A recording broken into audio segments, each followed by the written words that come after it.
you swear that the testimony you are about to give this committee is the truth, the whole truth, and nothing but the truth, so help you God? I do. Please take a seat. Senator Evis, it's your time. Gregory Hirsch, executive assistant to Tom Wamsgans, correct? Yes. Yes, if it is to be said. I'm sorry? If it is to be said, so it is. Are you all right? Yes. I merely wish to answer in the affirmative fashion. You can speak to us normally. Okay. No, thank you, sir. So I shall. All right, all right, all right, all right, all right. All right, all right, all right, all right, all right. I never listen, I'm gonna listen. I wanna listen to the drums. So the date this will be dropped. Is that what we would say? Sure. Yeah. No, that's what the kids are saying. If you're listening to this on the day this originally is released, it is Monday, March 11th. Correct. And I'm in the sky. Over a sea. Don't you have to go over a sea to get to France? Yeah. Or an ocean? You're currently getting lagged. Getting lagged up. By the jet. And who knows? I'm shredding pal. You're vomiting from motion sickness again. I'll be driving this time. Okay. Oh, you're going skiing? Yeah. During the week. Not on the weekend. It's a lot cheaper during the week. Okay. We leave. Yeah, half and half. So right now you're out skiing. That's right now. Yeah. I am. Or plowing or doing something. Because you're going with the wife, right? Or are you just going alone? Wife and boys? Daughter. Dude, there's going to be too many kids around. Oh, it's that. Okay, yeah. This is the one that I was telling you where there are literally like 60 to 75 people going. This is not a fun vacation. No. This is going to you put yourself in this situation a lot.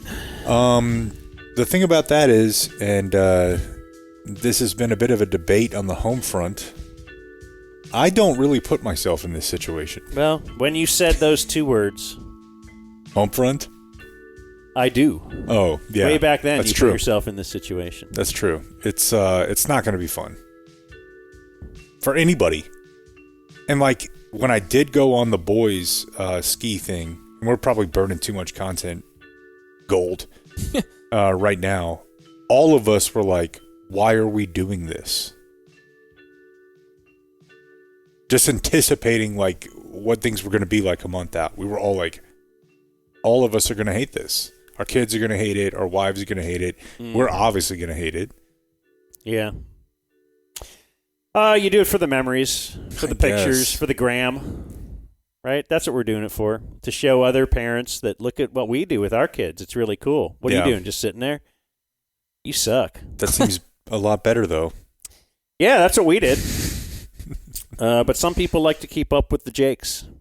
And so they will be upset about that. Interesting. So yeah, people don't want to hear this right now because we've promoted this week as being a week where we have our lawyer roundtable. The 4 lawyers. Actually, I guess 5 were involved in this roundtable, which is we've already recorded previously. Mm-hmm. But even more than that, reached out and helped, and you'll hear all about it. This is so.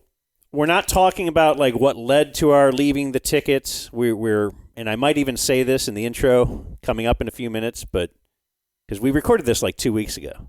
It was a marathon sesh. Yeah. It was Pizza Friday and probably nearly 6 hours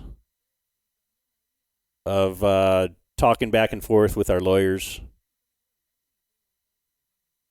I don't even like talking about this stuff publicly at all. Like, did you feel weird that night when you got done? Like, it's kind of like bringing it all back up, and it's like, man. Yeah, well, we have like promised people we're going to pull back the curtain a little bit when we feel comfortable doing so, and that's kind of what we're doing. But it's kind of like I don't want to move forward, Jake, but you know. Yeah, I mean, it's a bit odd for me to hear you say that. Yeah. Considering that's kind of been my whole deal the whole time. Yeah, I felt weird that night. Yeah. After we got done with 6 hours of talking about this again, it's like, okay, cool. Can we never talk about it again? Yeah, and then, there are articles that come out. I mean, we're just too famous. Yeah. That's the problem. But, give the people what they want, is what they say. That's right. So I did want to play one moment from what you're about to hear as kind of a tease. Because this was something, I obviously kept up with the case really closely. But I learned something in this first episode that I did not know, and I only thought happened in movies. Which there are a couple things that happened during this case where I feel like, oh, okay, so that's actually based on real life. And the first one is I did not know that they tried to intimidate Jake. And it was a part of handing you the subpoena. Am I saying the right terms at least? If we're talking about what I think we're talking about, it would be the cease and desist. Okay. Yeah. Well, let me play this brief clip because this was new to me at the time. Any normal lawyer seeking to practice in a respectful way to their colleagues would pick up the phone and ask whether I was going to accept service. Like this, it's egregiously bad behavior. Yeah, and that's especially true in federal court, where if you don't waive, what you typically do in federal court is you ask the other side, will you waive service? If they refuse to waive service, you can tax that against them and get your money back for the service. So in federal court, there's absolutely no reason not to at least reach out to the other side if you know they have an attorney and ask them if they will accept service. So the only thing you can take from that is it was intended to intimidate. Correct. And I did not know about that. Well, obviously I didn't either. I just know that they came to my house. Did it work? Were you intimidated? I was freaked out. Yeah, I would the be answer too. is yes. That's for sure. And the wife was definitely like, what is happening here? Like, why are there people coming to our house? And it sounds made up whenever I recount that story, but I literally was like holding Carter in a diaper. Why were you wearing a diaper? Yeah, no. Because I try to do this thing where like he and I vibe together. Yeah. Skin to skin. Yeah. That's exactly right. So sometimes I'll just like Mother and daughter dressed the same. Sometimes I'll just like suckle on a teat. So yeah, this episode is obviously you guys walking away from the ticket. Jake is intimidated. The team is assembled, and like Liz says here in a little bit, she was prepping for a trial. Some of their early preparation was for a long trial to be had. So this is a really good introductory episode. A lot of basics and fundamentals in this one. So it's a really good listen. All right, good intro, Blake. Good job, Blake. Thank you. Thanks, guys. All right, well, here we are high atop my garage. And today, it is actually Friday, March 1st, when we are recording this live to tape. And it is our lawyer roundtable, the highly anticipated lawyer roundtable. By us. Where actually the table is more rectangular and we have a couch, and that's where many of the lawyers are. But let us introduce the lawyers. What we're doing today, so a lot of people obviously have questions about a lot of things, dealing with the ticket, and then once we left the ticket, and then what's happened after the ticket. So we're not going to really deal with a lot of the, behind-the-scenes negotiations out what got us to the point where we met all these lawyers. We'll do that later. But today we're going to time shift it like Pulp Fiction, great reference, and we'll take you to around the end of July. When we actually got sued. Two little guys, guys skipping through the woods like Little Red Riding Hood, get sued by the big bad corporation. So our lawyers, Philip Kingston is the first guy. He was actually working with us during our contract negotiations. Did a great job on that. Philip Kingston. Would you guys each like to just kind of say, who you represent or who you work for and blah, blah, blah, give any statement? Opening remarks. There you go. I'm Philip Kingston. I work with a firm called Shields Winnupst, which is the least friendly law firm name to spell or to market. We have some other partners named Utah and Andrews, which I think would be a much better firm name. But The check's clear. yeah, the check's clear. It's all fine, and they handle my stuff. And I'm a former politician and trial lawyer, and I do a lot of different things, including try to help my friends in radio One to time varying degrees of success. One time we block walked together. Indeed. Yeah. Went out and knocked on doors for For another local politician. For the great Scott Griggs, who I don't think there's a single person, with the possible exception of Eric Johnson himself, who thinks that Eric Johnson is a better choice for mayor than Scott Griggs would have been. At this point, everybody who voted for that guy ought to have some regret. That's a left turn. That's a left turn. Yeah. Can we say that we actually got in trouble for that? Yeah, but I don't know that that's a story for today. Okay, I'm just saying. But yeah, we were involved in that because of Philip and TC, and Always the two people you want to follow. Yeah. Follow their path. we got called into a We've room. never gotten in trouble. And told, hey.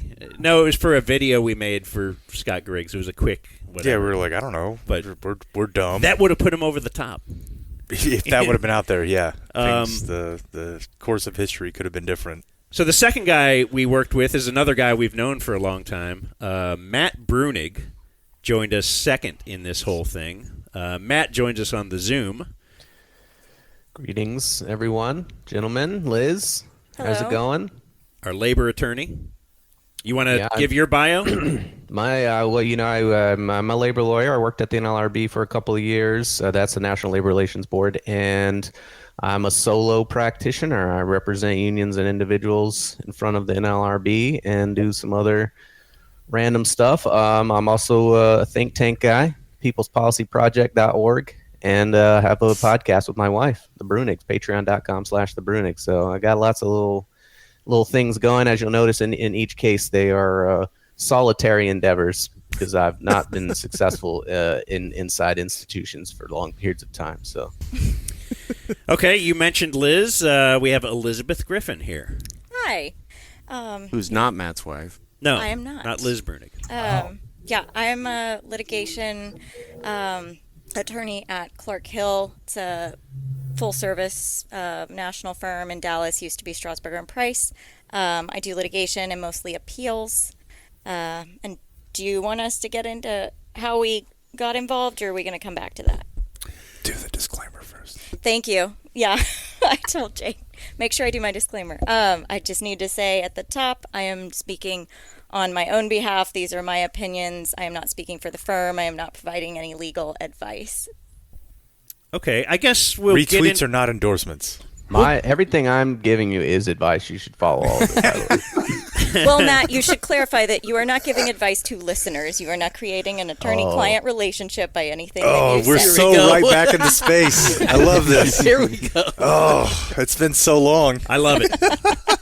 I love it. Anyway, yeah, we'll get back to how we all came to be together. Matt Frank, left one thing off of his bio, which is that he is in the top 1.1% of internet trolls. okay. You guys used to go at it. That's how I got Yeah, my you're right. notoriety from the It beginning. takes one to know actually. one. I was, yeah. No, for real. I got a big Twitter following from just trolling and stuff, and then I switched into more serious things. So there's some advice for kids who want to get a big following. That's how it goes. Yeah. Then we have Frank Colley, was one of our dream team members who was actually in the courtroom. Yes, I'm Frank Coley. I am a litigator. Been litigating cases for over 25 years now. I've got my own firm, Coley Law Group, original name. I'm not smart enough to be a think tank person or an office holder. Just a plain old country litigator. And Just we found out just a you bulldog. used to long ago be at the firm I'm at. I Long did. before I came. I was at Strasburger and Price right out of law school. The firm that Liz works for is now a different name, but it was once Strasburger and Price, and I was a young litigator there in the late 90s. Okay. And a Baylor Bear fan. And a huge Baylor Bear fan, Sick 'em Bears. And then also a guy on our Zoom who is going to be popping in and out because he actually is in Houston. This is McCool Kelker. I've never said your last name, so I hope I pronounced it correctly. You nailed it, Dan. That's exactly right. Okay. McCool Kelker. And McCool's a guy I had been talking to. I will at least, go ahead and give your bio, and then I'll tell everybody how I actually met you. Yeah, sure. So thank you, Dan and Jake and Blake, and hello, other lawyers and listeners. My name is McCool Kelker. I am, actually 2 weeks ago, I made partner at my firm, so that's super exciting. All right. Yeah, you can clap. Yeah, absolutely. And so I'm a partner at a law firm called Denton's. So it's like the city of Denton with an S at the end. We're the one of the world's largest law firms, and I actually interviewed at Strasburger when I was in law school, and they said, thanks so much for coming to our office and drinking our fine sparkling water, but no thanks. But that's okay. I still love a lot of guys over there. I'd like to call myself a trial lawyer and litigator also, and not to get into the backstory, but I met Dan and Jake just because I'm a huge P1, and I wrote to them one day when I was working on some non-compete work for work, and they were talking about it on the radio, and so that's how we met. But we can kick that out a little bit. Well, no, we'll address that real quick. Yeah, some have pointed out, hey, you guys did a bunch of non-compete stories this year. I mean, it was mentioned in the State of the Union address. True, but perhaps we might have focused on it a little more than others as our contract talks were happening. And McCool was one of the guys that gave us the thought that, yeah, we're allowed to do what we're doing. And this is now after we came to an impasse in contract talks with the ticket or with Cumulus. We decided to do a podcast and put it behind a paywall and not have advertising. We did a lot of things we thought that were saying, hey, we're really not trying to compete. We're two guys. We couldn't come to an agreement, so we're just going to do a podcast. McCool was one of the guys who did look at our contracts and say, I feel confident that now I'll paraphrase, and you could correct me if I'm wrong. I thought you said you felt good that, yes, legally you should be able to do this. Now, you might still... they might push back on that because that's what big companies will do because they have the money, and it's two guys who generally don't have the money for a bunch of attorneys. Is that right? Yeah, that's exactly right. I mean, you can definitely see bigger companies sort of money whip or intimidate, two guys trying to start a podcast as sort of the litigation strategy. And so it's, I started as a prosecutor, and what we would say is you can beat the rap, but not the ride. And so even if you were going to maybe come out successful, it was going to be a long journey should they decide to sue you guys, which is clearly what they decided to do. Okay, so that's how I met McCool. So I actually kind of knew him before really this all kind of got going. I knew Philip very well through the years. We've known Matt Brunig very well. Matt might have been another one who we showed our non-compete and say, yeah, what if we started podcasting? Certainly Philip. What if we, and I think everybody kind of nodded and said kind of the similar thing that McCool did is, I'm not saying they won't come after you, but if they do, I think this is legally sound in the state of Texas. You're going to be fine. Now, going to be fine didn't take into account, you might have, high six figures to pay back a bunch of lawyers, which we do. But anyway, now let's go on, I guess, to let's go chronologically, and I think this way we will get to this is how we will get to where, how Liz came in, how Frank came in. But chronologically, the ticket negotiations did end at a certain point. They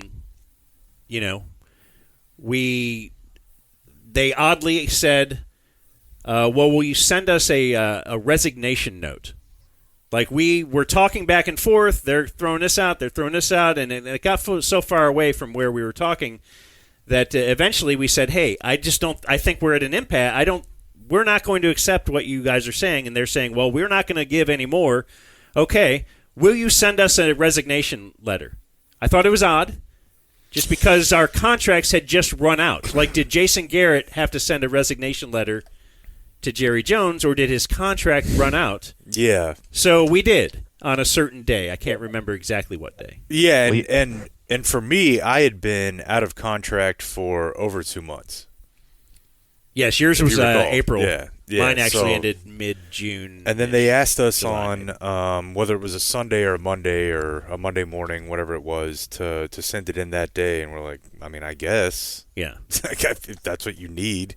But we hadn't been at work for 2 weeks at that point. Yeah, and it was mid-July. Yeah, and I think July 17th was the email. Yeah, and I think part of it was like we had some built-in vacation.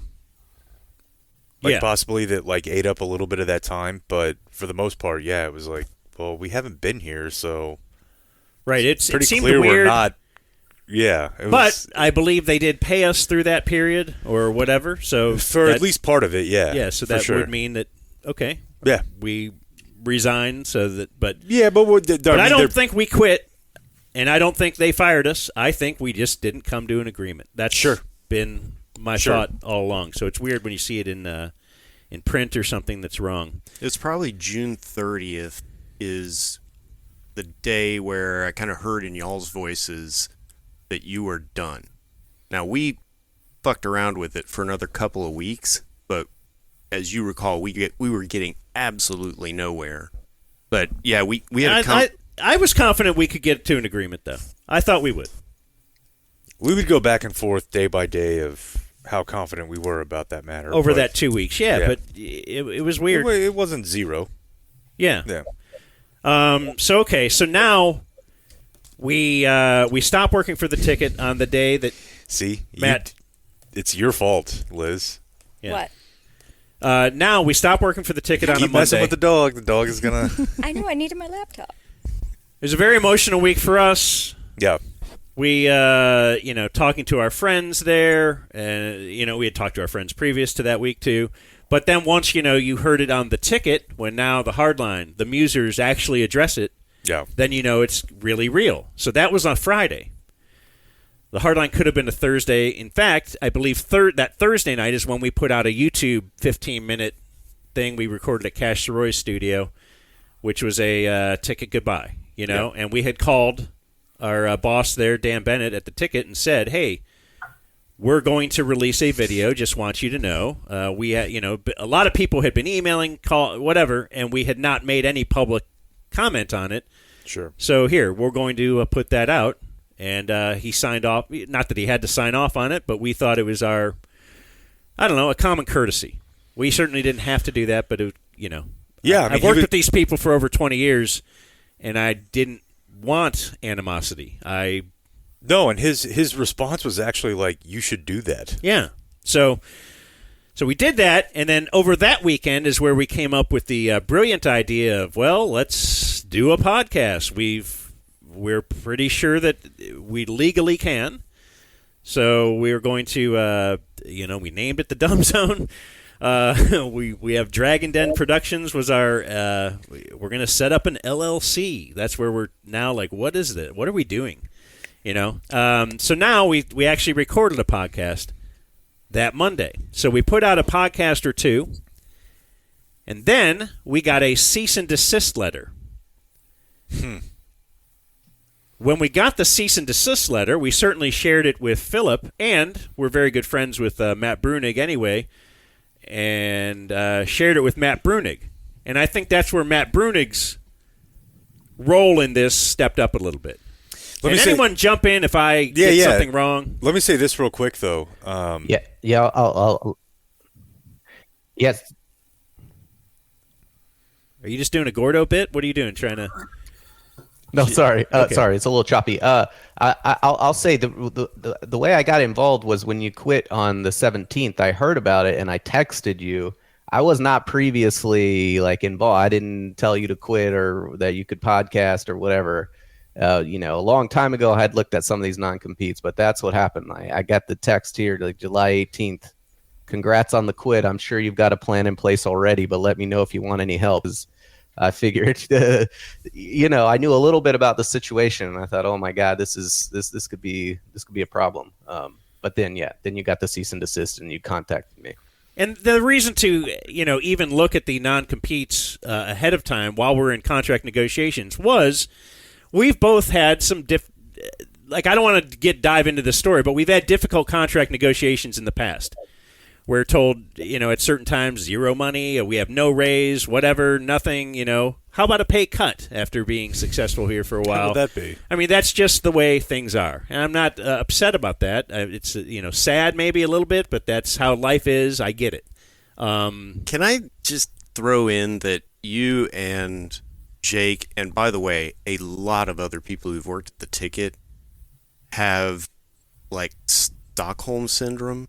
Like, the idea, I remember prepping y'all and hearing the story with Frank and Liz. We were all in my conference room, and hearing the stories that you guys told going back, it's not normal. Like, Yeah, I was it's floored. exceptionally abusive behavior by management. Well, that is your opinion. and I definitely think we'll get to the prep Saturday and Sunday more, but I think also part of it is just, there is a qualitative effect to it where, I grew up with it. So I'm like pricing that in a little bit. I just thought it's the price of, I don't know. Just having to me, a job that you like. We're So big. it's like, Look, this is But no, part of but- the big but- famous. You're semi-fan, media guy. You want to be in this game. This is the way it is. I mean, nobody notices you, but But You're right, management that's true. sucks everywhere. I mean, yeah. No, I know Matt hates hearing that, but for me, the one thing I was going to say that But I mean, reading about Major League Baseball and their dealings and Of course. players and agents, and I'm like, well, this is how it is. You want to be in this game? We can go, do something else and not have this kind of a thing. But this is, I thought it was all just part of the game, and none of it bothers me to this day. So, sorry. No, I was just going to say, so we started that Monday, and what really hit hard for me was, I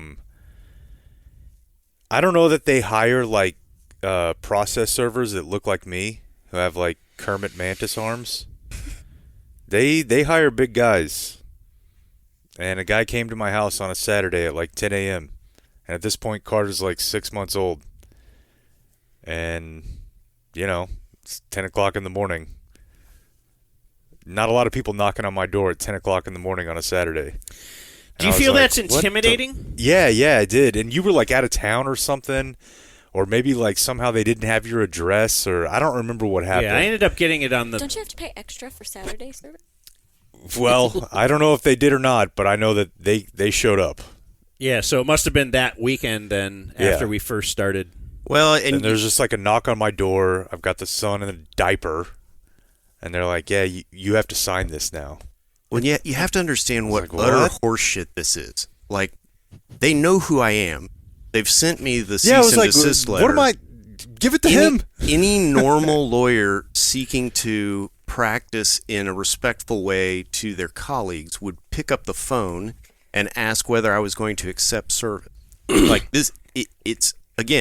It's egregiously bad behavior. Yeah, and that's especially true in federal court, where if you don't waive, what you typically do in federal court is you ask the other side, will you waive service? If they refuse to waive service, you can tax that against them and get your money back for the service. So in federal court, there's absolutely no reason not to at least reach out to the other side if you know they have an attorney and ask them if they will accept service. So the only thing you can take from that is it was intended to intimidate. Correct. Yeah, my wife is looking at me like, "What are we doing now?" See, that's what I thought would happen. Truthfully, I thought Well, there it turns may be out right now I don't know. I thought there may be a problem. I didn't think there'd be no problem, but I thought, okay, a They would phone call. call will happen, maybe Yeah. to us, maybe to our attorney, but then it can be laid out, hey, we're behind a paywall. We're absolutely not going to, even if we're allowed to, which, I think some of you lawyers said, somebody looked at our contract and said, you could accept advertising right now. It says you can't solicit advertisers. But we had actual advertisers call us and say, I want to be a part of what you're doing. Yeah, that was me. And we said no. We said no just because, and maybe this is Stockholm Syndrome, but I did not want to have even the appearance of that we are air quotes, competing with the ticket. Like, Yeah, we were Just being extra cautious. Yeah, sure. We were being An you get that, abundance Liz. of caution. You get that, yeah. Dan's I'll wear a theme- mask. I'll do whatever. An abundance of caution. I'm all for. And I just wanted to just kind of do our thing. We're just doing our thing. We're not trying to take down. That's one of the best radio stations in the nation. We are going to take it down or compete with it. That's silly. Anyway, Your that's what I thought. theme from the beginning was be cool. We're going to be cool. We want everybody to be cool. And that sounds really good, and it did not sell. But I just thought they might have talked to us before sending the threatening letter. But boy, I still think I probably could have kicked the guy's ass. well, you think that about everybody you see. And I think you might be able to. So Not him. I think Matt and I were talking in the middle of July, shortly after y'all did your formal resignation, and we were trying to decide about the utility of filing an unlawful labor practice claim with the NLRB. So this is right after we got the cease and desist. Yeah. Yeah, the cease How and do we desist- react to this? And the specific question we were asking ourselves, which now seems very stupid, is, well, if they haven't done any, if Susquehanna hasn't done anything or, been aggressive toward us, are we buying ourselves a fight if we go to the NLRB first? And so I've got an email from July 26th from Matt right after we got the cease and desist letter that says, well, this makes the question of filing the ULP a little bit easier at least. Yeah, so we get the cease and desist. It says you're violating your non-compete and reminds you that you have a non-solicitation. And so the question we're presented with is, should we file an unfair labor practice charge alleging that those contract clauses are illegal under the National Labor Relations Act? And just get that out before they file a lawsuit. And the problem with that is once you file it, as we'll talk about later, you can't really unfile it. And so there's some thought maybe they'll just send this letter and they won't do anything. And that would be the preferred outcome, right? Is we'll just talk to them and they'll just buzz off. But if we file the charge, that's it. Like, we're going to have to fight them one way or another. And yeah, like that email shows, okay, well, they did eventually file the lawsuit anyway, so it didn't matter. Like, we were wise to file the charge when we did. So you say the resignation letter that we sent was the 17th? Yeah. Okay, because on the 18th is when I first got contact. I'm trying to think otherwise, why did I think that their lawyers would just call us? This is when a guy from Birmingham, Alabama contacted me and said, hey, we used to work for a Cumulus station in Birmingham, Alabama. We broke off. Like, they did their whole show broke off. They even had a sales guy with them. They had all this stuff. We started our own YouTube. He just said, hey, I think there's a good model for you to succeed out here. We started our own YouTube thing. The second we started it, we got a letter from Cumulus, a cease and desist letter. But then their lawyers and our lawyers talked. We worked out an agreement, blah, blah, blah.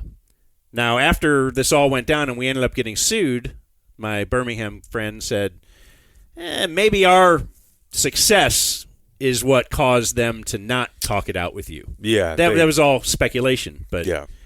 But since they actually did prove a working model that they could be successful outside that world, they didn't want it just to keep happening. Hey, maybe we shouldn't have let the Birmingham guys do what they did.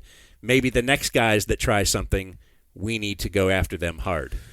Yeah, all speculation on my part. And as successful as those guys have been, and I think they've been extremely helpful and instructive to us, you're a way bigger deal than them. I'm not going to say us. I think you should say we. But it's true. It's the ticket. Yeah. They're not going to let, somebody get away from something Right, we had never heard of the Birmingham story. Ever until it happened. And then but yes, the ticket is the number one station probably in Cumulus. I mean, billing-wise, it's got to be up there. Yeah. So you're not going to let something that happens at AA happen at your big league ball club. And that's not to say that, I'm better than those guys. It's not what I'm saying. You are. You'd you'd been around. I'm for a while. so much better than most people. So we're at the point now. We're still at just the cease and desist.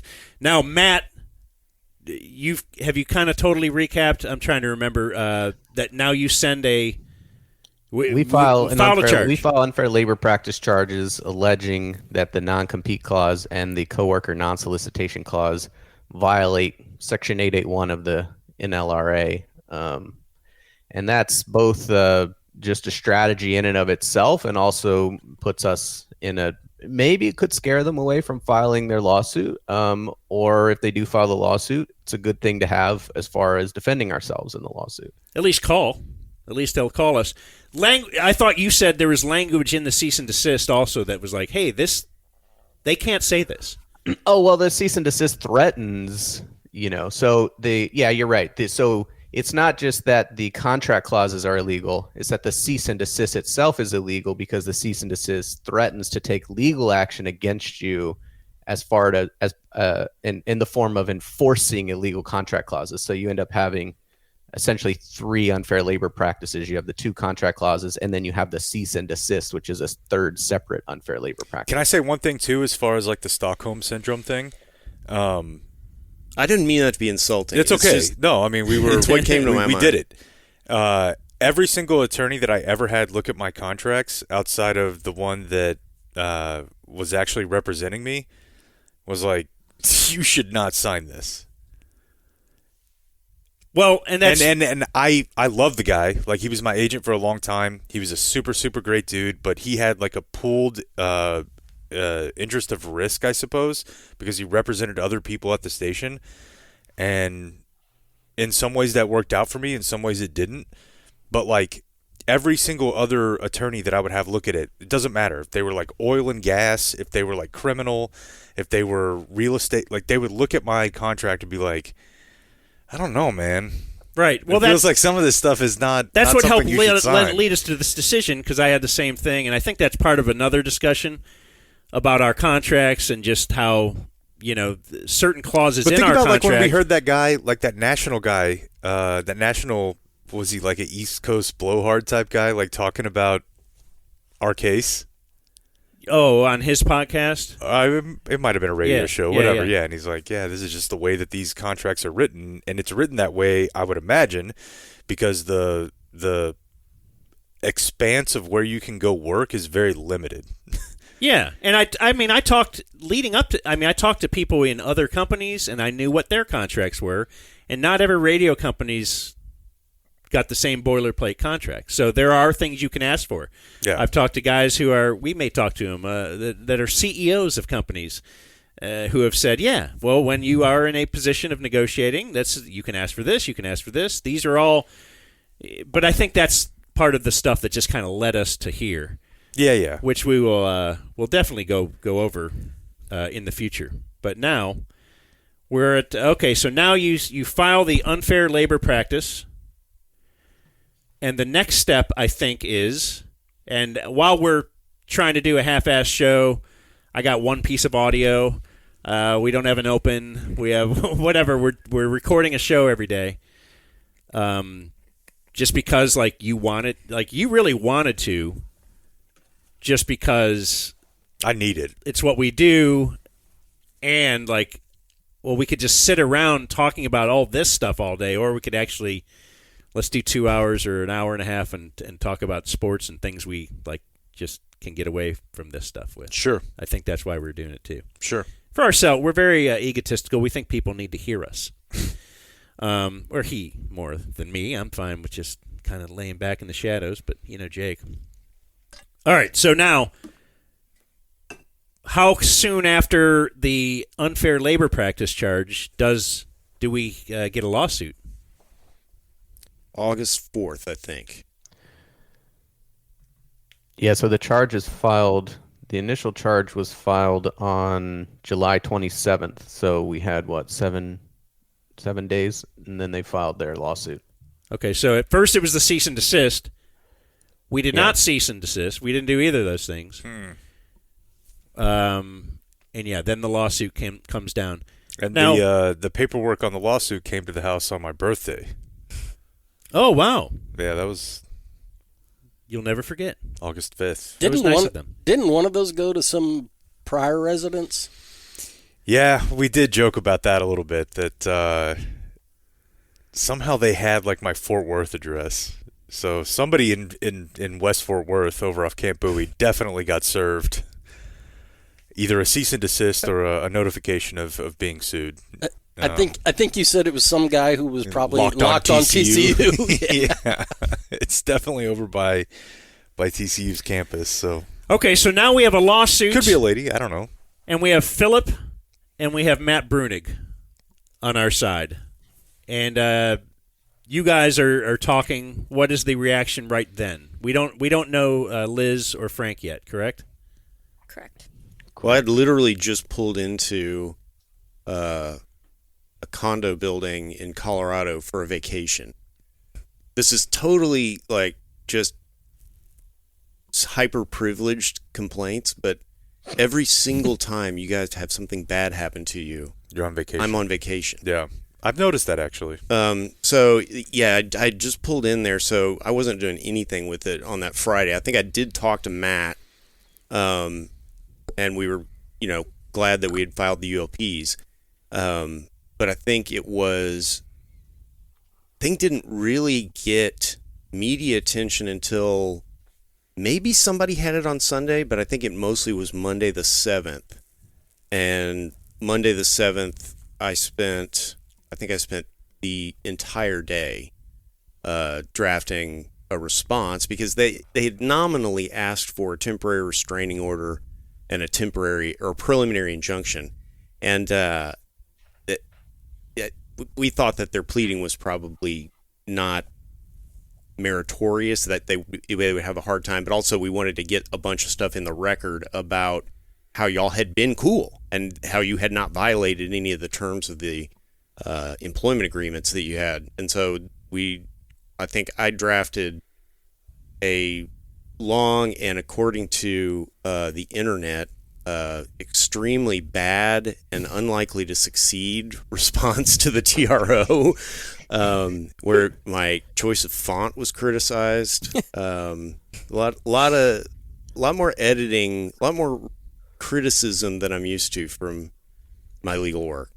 I remember we hopped on the phone a couple days later, and I remember this because I was at Legoland. They have this giant Legoland in Goshen, New York, and it was burning hot, and it was just me and the two kids, and I was running around trying to talk to you guys about it. And what I was looking for was the other clauses, because they had threatened to sue you on the non-compete and mentioned the coworker non-solicit. They end up suing you on both of those, and then they added in a breach of the confidentiality clause, a breach of a non-disparagement clause, a breach of a no recording rule, some IP violations, stuff like that. And so I was looking at the other rules and saying, oh, well, we need to amend our charges because these rules are illegal too. Well, and the pleading also had a verification. Basically, Dan Bennett swore under oath that all the stuff in the petition or the complaint was true, including some very specific allegations that you all had solicited ticket advertisers. Yeah. And later, as we developed evidence, we understood how he developed that idea, but it's definitely nothing he should have put his signature on. And that really shocked me, because in everything, like, let's say Matt had to get our statement for the NLRB charge or whatever, our responses to the lawsuit. And I would tell you something, and then I would get back to you a couple hours later, like, I don't know, maybe maybe it was July 17th, not the 8th. Like, I wanted to make sure everything I say, like, I thought it was kind of, I was under oath if I sent that. Yeah, yeah. And signed my name to it. I would stay up like at night, like, am I forgetting something? Yeah, like, that was the one that really bent me out of shape, because I don't know anything about the other things Matt Brunig is saying, and I don't understand. I've recently been unfrozen, so I don't get the frightens and confuses all you. the little clauses that Matt says this is illegal. Like, okay, maybe, I don't know.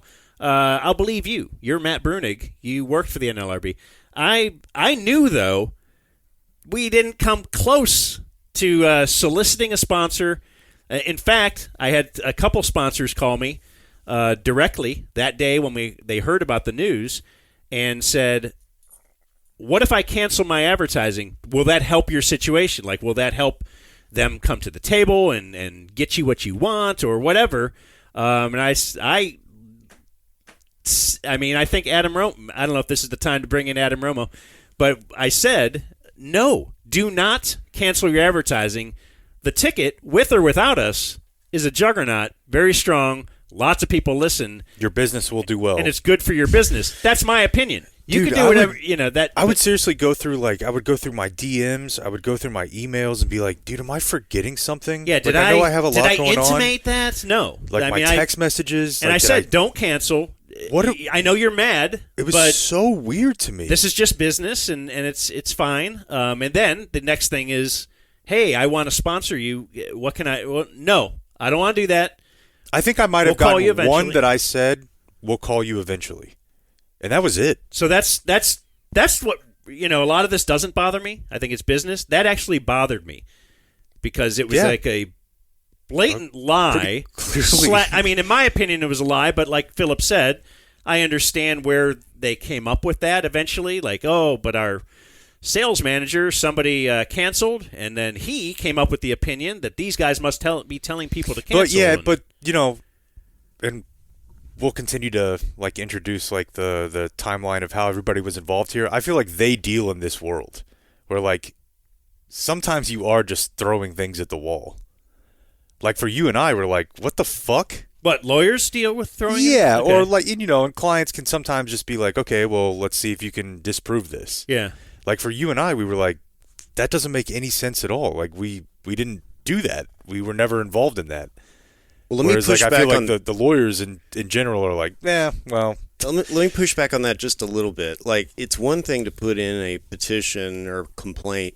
Hey, we suspect that they're violating this non-solicitation provision because how else? They assume that's how you want to make money or whatever.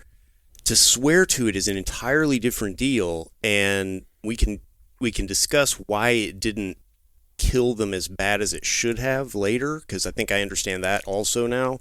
But no, it's like from the beginning when I saw that thing, I was like, we're now holding a bunch more cards than we were before they made these really reckless sworn allegations. No, that's absolutely true. In petitions and other sort of contention pleadings, people put bullshit in there all the time.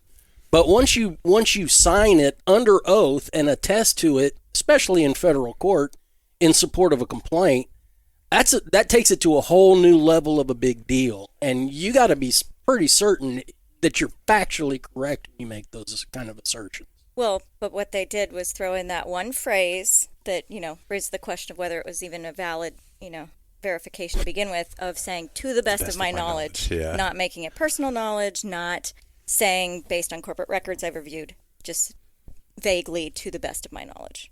Well, you lawyers have tricks.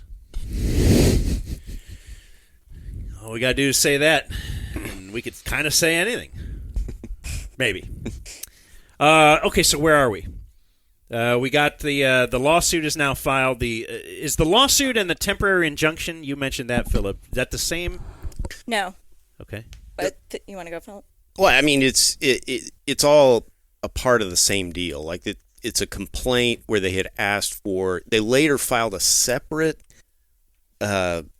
application. They didn't call it an application. I can't remember what they called it. Emergency application for TRO. That's one of the first things I noticed is they waited from the 4th to the 8th to actually seek. And then said it was an TRO. Emergency. Yes. So is that a preferred method for obtaining a TRO? I am not giving any legal advice on this podcast. So usually No, you'll it's file not. those two together the same day, right? You'll file Yes. that complaint and that TRO, right? Yeah. You're trying to convince a judge to give you an extraordinary remedy because the house is on fire. And it's got to be done right now. It's got to be done ex parte, meaning without the other side present. And you got to do it now, or else there's going to be hellfire, brimstone, calamity. And when you wait 4 days, that automatically cuts against that emergency. To be fair, 2 of those days were a weekend, but I had the question when I saw the docket of why file the complaint on Friday if you're going to wait until Tuesday. It was also weird because the temporary restraining order, it was just a rehash of the complaint. They didn't need any time to just copy paste most of it. Also, I just know this from message boards or whatever. Wasn't there also something with that they didn't inform you of it, or? Yes. Well, what they ultimately did is later that week. Like that's why it was summarily dismissed, right? Wednesday or Thursday, they went down and tried to get an ex parte TRO. And again, the level of bad behavior here is hard to explain to civilians.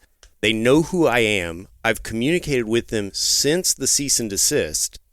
My office has communicated with them since they served the lawsuit. And they made no effort to get in touch with me or any of your other possible legal counsel and went down there to try to get relief without us being there. And ex parte relief, when the other side is not there, is the most extreme form of extraordinary remedy. And so the judge is going to be asking them, which she did, have you tried to get in touch with these guys or their counsel? Do you know who their counsel is? Which at that point they had to admit they did. And so, the order, I think you can read on the docket sheet, and I think the language probably will inform most people that she wasn't amused. See, Blake, this was our life. Yeah, and this seems stressful. Yeah. They're like telling us all this stuff, and we're like, is this good? Yeah, and we're idiots. We don't understand most of it. Is it bad? Well, and the level of work we had to do very quickly was large, because when you go for a TRO, you're essentially saying the house is burning down, and when the house is burning down, there's a whole lot of shit to do, right? So we were forced to get you guys under oath in affidavit form to have as part of the response, to be able to explain to the judge, very clearly the be cool strategy. So that's a response to the temporary restraining order? Yeah, we filed two, actually. The first one we got on file before they went down to try to get the TRO, which, may have helped us depending on if the judge was able to review it or not.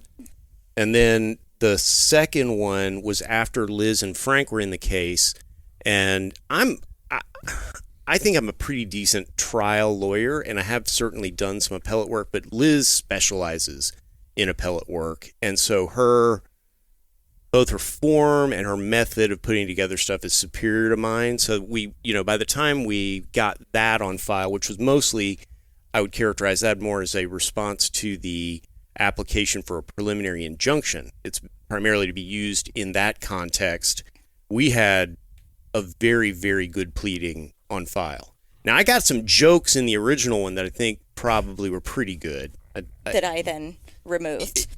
You didn't remove all of them. I really appreciated it. One, yeah. Okay, so But Liz is involved now? And then Liz had her own jokes. Well, Should we clarify that the temporary restraining order, preliminary injunction, they're trying to just get an order to stop the podcast. That's what that's all about. That's pretty much it, is that we're doing irreparable harm. Yes. Right? And that it has to stop now until And they want to stop it right away before the trial, before anything. Yeah. And it's a super big deal, because what they were asking for is a prior restraint of free speech, which is the hardest injunction to get in U.S. law. That's not something that judges ever really want to do. And didn't they also try to get any money we had made thus far from the podcast, or is this later? No, that's in there. That was in there. Okay. Yeah. And it wasn't that much. It's called disgorgement. Okay. I know you like words. Yeah, and they were going to have you pay all their fees, and it was a lot. Right. And is there something called tolling that I remember? yeah. That was a different. That's a different issue. Oh, that's a different issue. So, okay. So anyway, I think publicity started to really fire up on Monday the 7th, and I'm pretty sure that's when I met Liz and Frank. No, it was this following Saturday. So, because here's my recollection of learning about this. I'd been very busy, so I wasn't really listening to anything. But my husband knew that you guys had left, started a podcast, and we went to dinner that Thursday the 10th, 9th or 10th, with friends who also listened to it. They were talking about it, and I was like, some of that doesn't sound normal. Just, from the idea of, how the TRO went and things like that. And so I went home and looked at the docket, and yeah, it was that the TRO was denied on, on Wednesday, the day after it was filed. You guys filed your initial response on Thursday. And then Saturday, like Friday night, Saturday morning is when I sat down and I had just printed out everything out of curiosity, started looking at it, and thank you for the compliment, but your writing is very good. Like you said, the house is on fire. I could just tell from looking at it that it was rushed, and you guys didn't have like the resources of like a word processing department. And I had thought, based on listening to a couple of your podcasts from like Thursday when we went to dinner and learned about it, that y'all had a huge legal team. So I was like, oh, it's not worth me, like, reaching out or anything. There's a ton of people on this. And when I started looking at the pleadings, I was like, there's only 2 people. One of them's in DC. The other one is, I know who Philip Kingston is. And there's clearly no word processing department. So I'm betting there's no other big firms on this. I ran it, by the people I needed to see if I could offer. And then I emailed Philip on Saturday. And I got a call, or you either picked up or you called me back within like 15 minutes and said, yeah, can you get on a call in 3 hours? Well, yeah, and I should clarify that I wasn't really doing a whole lot of work on the district court stuff, so it was kind of just Philip. You had written a very large part I of did the right. response. Yeah, I actually did not intend that to go in. Philip was just like, let's throw this in there.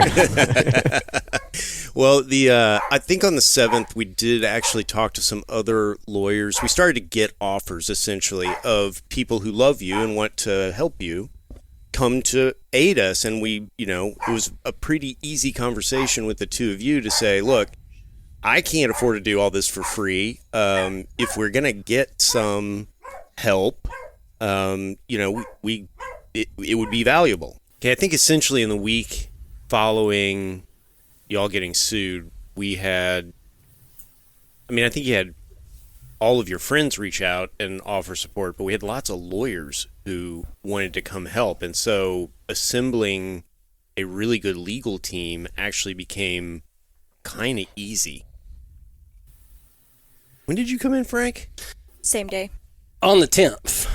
Okay. I don't know what, I just looked at my email. The first email I sent you was on the 10th. And I knew that you were going to be getting a lot of requests for help on the case. So I did mine a little. I sent you an email where I did it a little differently. I actually briefed a little bit of the issues for you and sent to you as kind of a, hey, here are my thoughts on some arguments you can make. And you'd also worked with my son-in-law. He's on the Dallas City Council, so I kind of name dropped because I really wanted to be involved. From the very beginning, when I read the complaint, we've often used the David versus Goliath analogy. That's really what it looked like to me. And when I saw the big firms on the signature block for the cumulus for Susquehanna, I really thought my skills would be well suited for that type of a case. And so I really wanted to be involved. Of course, I like the guys. But it was an opportunity for me, which was really appealing, to put kind of my two loves together, the practice of law and sports radio. And so it was really one that I wanted to be involved in. And so I made it, obviously, in hindsight, a compelling case for you well, to be involved. All four of us are in this because we're P1s. And of the four of us, you're definitely the biggest. Yeah, and I was going to mention this a little later, but here's as good a spot as any. There was a little bit of a paradox in my mind because the ticket was the soundtrack of my young adulthood. I set my alarm clock for the first day they went on air with Skip Bayless. So I had been listening literally from minute one of the start of the station. And I even streamed it when I was in law school. And so... You didn't leave with Skip? No. In hindsight, maybe I should have. But it it put me in a awkward position of advocating for you guys against the station I grew up listening to, and that was sort of hard, and that really came. I was going to mention it later because it really kind of hit home when we were in trial and I was cross-examining Jeff Catlin. But getting back to our timeline, it was August the 10th. I sent you the email, and you got back to me fairly quickly, and we got rolling from there. I think Liz came on like the next day.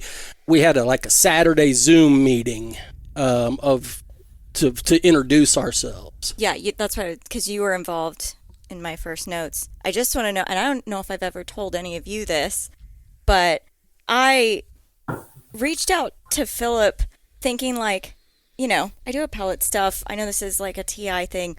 Maybe they just need like some light help with briefing. And then that's all I asked you to do. Because it was, the urgent nature of it, it quickly spun into something much more involved, which was, was great, but I had no idea. For me, I remember like the first time that at least all three of us, if not all four of us, were on a Zoom call together. And Dan and I, I mean, we play it up a little bit, but we are just not intelligent people. And we just don't live in the world that you guys live in. We don't live in the real world at all. We've always, as I think Grooves used to say, like we shop in the candy aisle. Like our lives are, we get to just entertain. And so I remember the first time that I was on a call with all of you and being like, this is real. Like these people are talking about real stuff. I needed to take notes. I couldn't sleep after that. It was just like when all of you got involved, it was like, all right, well, these are like incredibly smart people who spend all of their time on stuff like this. And now that's when it became like super, super real to me. Like when I saw Liz's Stanley Cup, I was like, oh, fuck. Like I'm no longer just like talking to Dan and Philip, who, we've been in a bar together at 2 a.m. many times. And it's like, oh, wow. Like we're involved now. It felt way different. And then Frank called me, and I think I somewhat knew you from Twitter, but it was just within like a span of 48 to 72 hours, it just became very clear to me that it was like, this is going to be a way bigger deal than I thought it was. And the time we ended up putting into it all, I just remember, we talk about, or Blake says, boy, I didn't know it was every going night through all this stuff. But just on the phone with Brunig and Philip, perhaps, responding, what's our response? Well, we wrote our own. Well, then they go through it. Now let's read line by line everything and make sure we double check. Like it's just the amount of work you guys do is incredible. It's insane. It's just insane. And we would get the 11 p.m. email from Frank, the 12:30 email from Liz, the 2 a.m. email from Philip. I'd wake up in the morning and see Matt Brunig somehow wrote a 4-page whatever. Matt did it last night after we got off. 3:30 in the morning. Yeah, and I'm just like, what is happening? Like, how are these people? Like they're just robots. We're not. We're lawyers. Yeah. I did feel bad for you guys on the first call where I met y'all because we talked once before about briefing, and I thought like because I figured we probably wouldn't interact with you guys because it's like Philip will handle it. We'll just be help as needed. But then the next day we got on and it was like we don't have any time to mess around. We have to talk about what our brief is going to look like, and he said you guys were going to be on, and so y'all got on. We said hi, but then we did dive into legal not a lot discussion. Of niceties. Yeah. So I didn't know this at the time, but I formed this opinion as things were happening, and then certainly by the end of it all, and I don't know if Philip, you did this on purpose. I know I've formed the opinion you're an excellent delegator, but also just that the mix of people we ended up with, everybody seems to have their own style, their own you're just so different, but then it all blended so well. You got your bulldogs, you got your hey, let's be cautious, you got your I don't know, the peacemaker, research Frank? attorney, peacemaker, you have your there's just so many I don't know. You're analyst. I'll face this from a logical point. I'll face this from, well, yeah, but this is the way it works when you're dealing with a judge. Dude, it's crazy. Like, somebody made that meme, but my daughter, as I've told you, has recently gotten extremely into the Teenage Mutant Ninja Turtles. The turtles work because there are 4 different personalities. And at the time, I was just like, holy shit. Like, all these 4 people are like the smartest people I've ever met in my life, but they're all so different.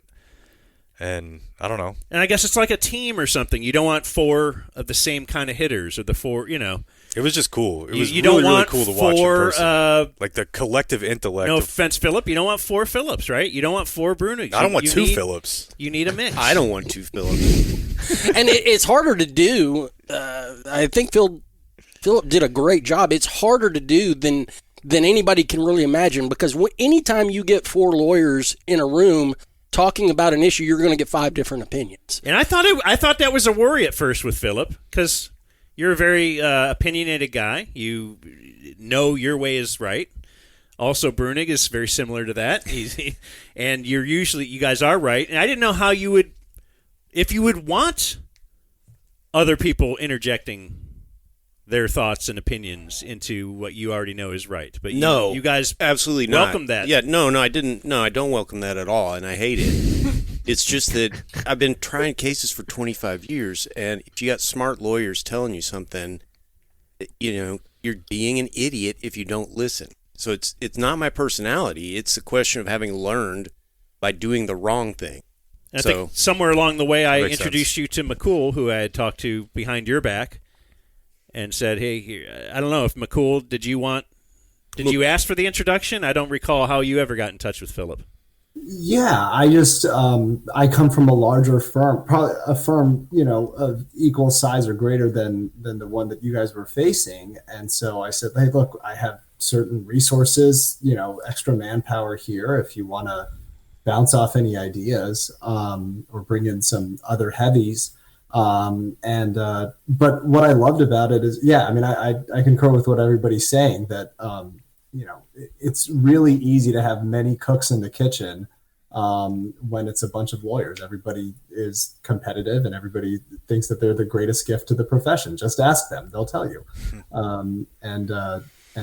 Whatever I saw from the outside looking in, it's just y'all 4 made some real magic here. When I think it's an interesting psychological experiment for lawyers, because usually when you do have 4 lawyers on a team, it's something where there's a clear chain of command and there's one person that's going to be managing things, and you're just reporting up.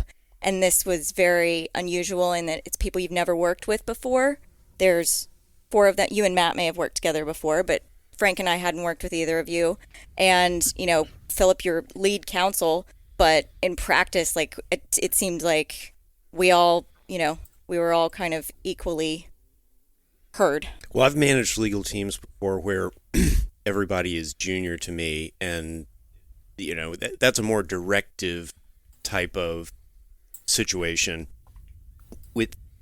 I don't think if nobody tells Matt Brunig what to do, I've already figured that out, and I don't think I would have been serving our interests at all if I had been directive with you and Frank, because of your experience level, because of your expertise. That just didn't seem like that was going to go my way. Yeah. And I think, you guys definitely benefited from that. I've never worked with another attorney on anything, but I was doing the NLRB Does not stuff. play nice with others.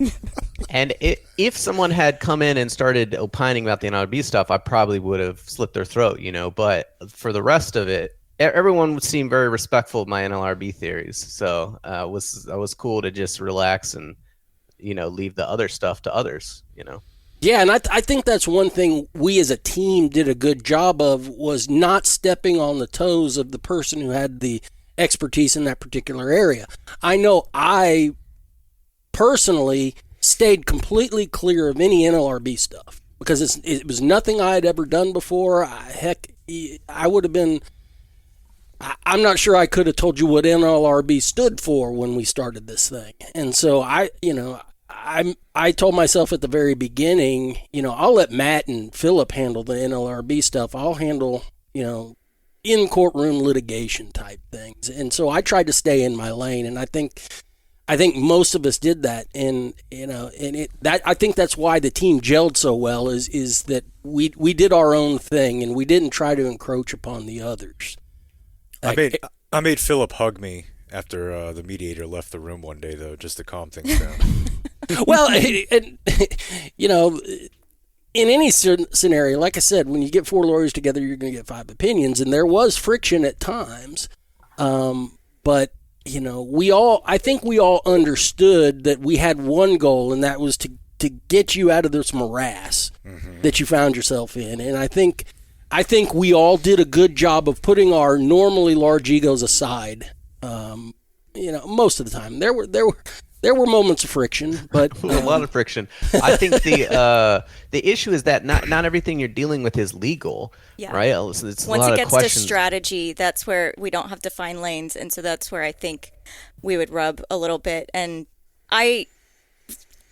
there's no it's no secret. Like Philip and I butted heads a lot, and I will say I don't think Philip, if it had been a different case, I would have had as different of opinions to you as I did in this case, but I'm not used to representing individuals, especially individuals that do not have legal experience. So I just came into it once I was not just going to be briefing and I was directly going to be, interacting with clients. I was just wanted to be so cautious about making sure you guys always knew, even if it's a 1% chance, here's the absolute worst case scenario from any given decision, and you guys decide what you want. And so, Philip, since you tend to have a more aggressive approach, I was even more cautious in this case than I am in any other.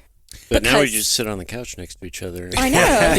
No. Now we're best friends. Yeah, no, that was definitely, I don't know. I mean, I probably tend more towards Liz's approach to life, other than the fact that I guess I recently, nuked my career. But yeah, she would tell us, hey, here's what could happen. And then I'm like, damn, dude, that's probably what's going to happen. It did seem like everybody had confidence that it was over 50% chance that if it went to trial, that we would prevail. I don't know. I felt like that felt like at least the prevailing thought. But, the other thing about it, too, that is if it didn't, you never know. You got to judge. You got this. You go to the Fifth Circuit, all that sort of stuff. Judges, and it could end up, this could be a years-long process.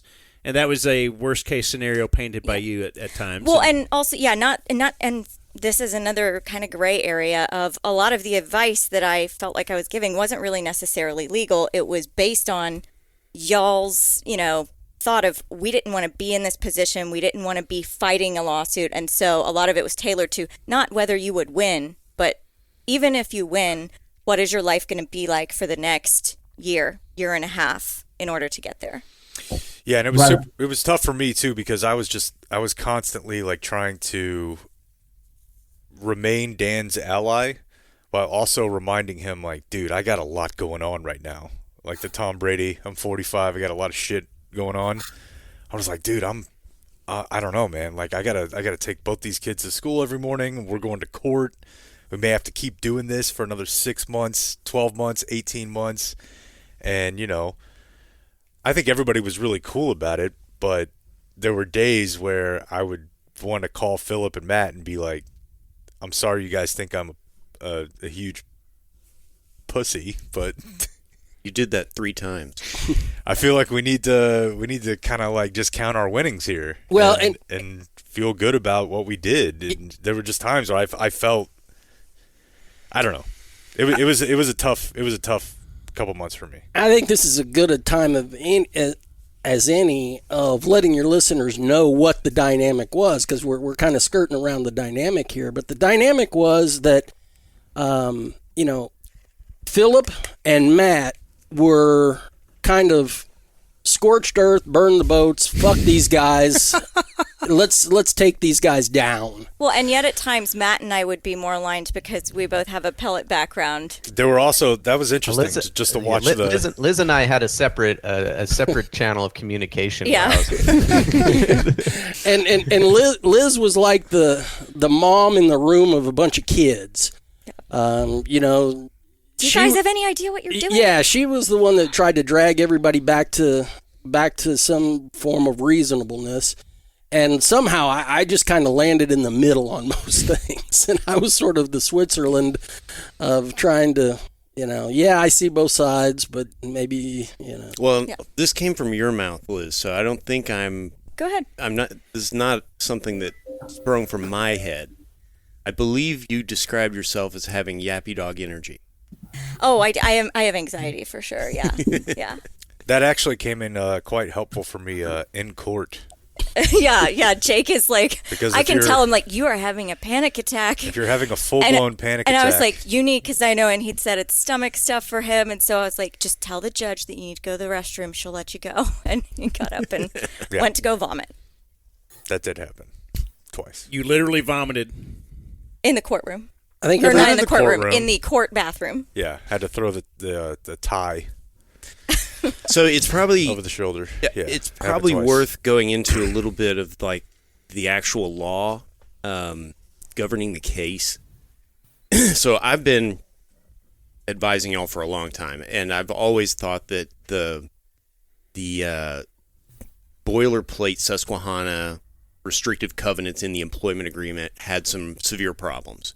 Not maybe totally unenforceable, but essentially they were going to be tough to enforce. Now, you guys got a good dose of what McCool said earlier. If you can beat the rap, but maybe not the ride, they can put you through a lot of pain. But we felt really confident on the language of the contract we were going to litigate. Then I think that, Matt's advice from the standpoint of the NLRA was that there was even a different way. So under Texas law and federal procedural law, we thought we had a really good defense. And then Matt thought that the separate track of going to the NLRB was going to create a different defense, which it has and continues to.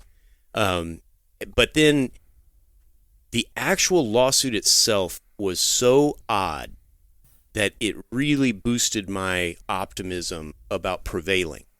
Because filing this in federal court is inexplicable. Texas state law concerning injunctions for violation of restrictive covenants and employment agreements is entirely more friendly to corporations than federal law is. So they didn't need to file in federal court. And then, beyond that once they filed in federal court, you guys live in Tarrant County, which is in the Fort Worth division of the Northern District. And if they had directed their case toward the Fort Worth division, they probably would have gotten a judge that was more friendly to employers. And if they'd filed in state court in Tarrant County, we're probably, maybe there's no podcast. I don't know. Yeah, let me jump, if you don't, I'm so sorry. Let me just jump in for a quick second for two things. One is I need to echo what Liz said about disclaimers also, especially when we're talking about the law. This is not legal advice. I'm here in my personal capacity. I forgot to say that at the very beginning about an hour ago. So too late. Too late. It's You haven't late given now. any advice yet, so you're good. Yeah. But to Philip's point, I know you guys get a lot of emails from people saying that they're day one DFs, and I've been listening from day one. But I think, and I'll have to go back and look at my order confirmation. I became a paid subscriber probably within a couple of days of the complaint coming down for exactly the reasons that Philip is talking about. I mean, I read the complaint and I respect that firm quite a bit. And my guess is that this was client driven, and the client was like, look, these guys represent sort of an existential threat to our radio host contracts and our dynamics. And so we gotta throw the suit out there. But my optimism went up quite a bit. I think, like Philip, like what you're saying, once I got into the meat of the complaint. So was I circumspect enough on that, Dan? Gonna have to look that word up to figure out how to answer it. So where are we? Frank and I got involved, and then I don't think what happened next.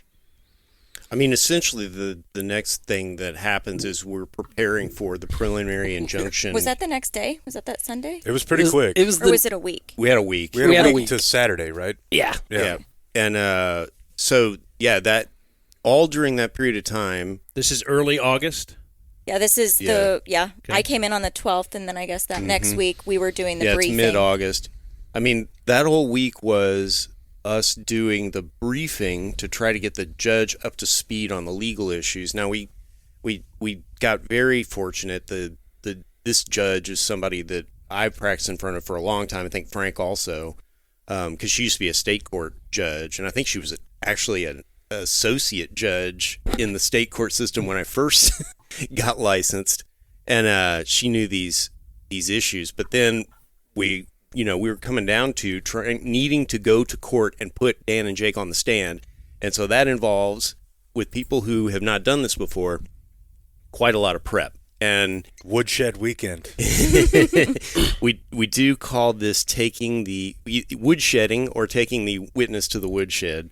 And I hope it's not as unpleasant as that sounds, but it's not great. And we spent, two solid days getting y'all prepped, and that's where we had the whole, like, going through your history at the ticket and all the things that have transpired, particularly in an HR context, that, the three of us were just looking at each other from time to time going, I can't believe that's real, and it's going to sound so good on the stand. Yeah. Okay, well, and at the same time, all the things that were in your declaration, we're trying to get, I'm thinking of it of like, well, how do we get this in as evidence versus just, it's great that that's the story, but.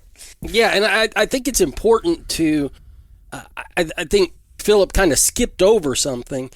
What we're really doing here is, within a week and a half period, preparing a case for trial. Yeah. Because in this area of the law, the outcome of the preliminary injunction hearing is likely the outcome of the case. And so we're having to get our briefing in order, because Philip said they filed an initial brief, but then we had to file an amended brief. So we had to get all the briefing in order, and then we had to marshal our evidence to get ready for the hearing, and then get the guys ready. And so the lawyers through the week of the 12th, that's all we did was just hammer out a brief and then get our stuff together to prepare for the hearing, and then get the guys in on Saturday and Sunday to woodshed them to prepare them for their testimony on Monday. All right, like Frank said, it was time to get Dan and Jake ready for the stand. That's a lot of the meat of the next episode, as well as how Dan's conscience shifted the entire case and got the dream team in a little bit of hot water with the judge. Now, the next episode is not free. You will need to sign up for our Patreon to hear about prepping Dan and Jake for the stand, and we hope you do so. Until then, adios, mofo.